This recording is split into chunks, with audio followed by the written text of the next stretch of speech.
Gingerly, Piglet stepped out of bed and onto the cold floor of his bedroom, crossed to the window, which was covered in frost, and scraped a small area so that he could peer out at the bright blue sky.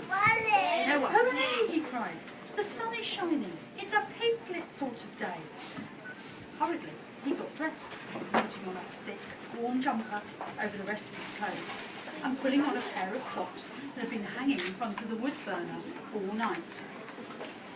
After eating a bowl of acorns for his breakfast, Piglet put on his coat, his hat, and his boots, and set off to see his very best friend, Pooh. Now, Pooh was not a morning sort of a bear. If he'd had his way, he'd much rather have spent his day in bed eating honey. But Piglet knocked so loud that he had to get up and open the door. Come on, Pooh, said Piglet, jumping up and down excitedly. We're off to Lewis today. The Queen is visiting. Will she bring honey? Asked Pooh sleepily. I don't think she will, Piglet laughed, but I'm sure we'll manage to find some at the Friday market at the clock tower. Well, what are we waiting for? Let's go, Pooh said eagerly. Hurrying to the bus stand, they were just in time to hop on the bright yellow bus. Nearly there, Pooh, Piglet cried. I can see Lewis Castle. Maybe that's where the Queen is.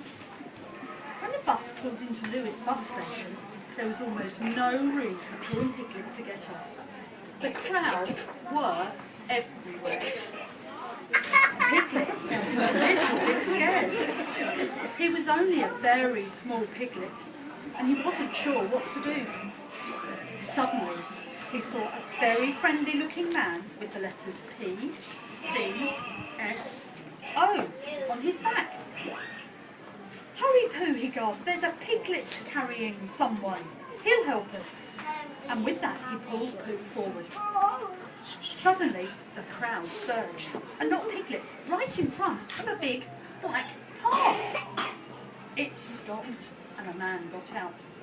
What do you think you're doing? He asked sternly. I'm sorry, whispered Piglet.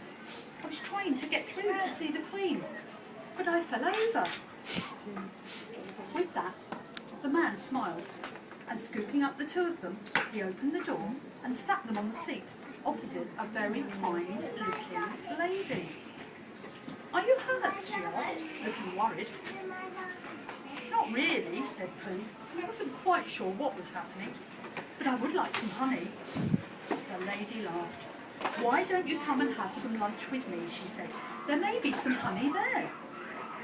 So off they went to Harvey's brewery for a lovely lunch with lots of other people and a special jar of honey for Pooh. What a busy day, Piglet yawned when they got home. It's such a pity we didn't get to see the Queen.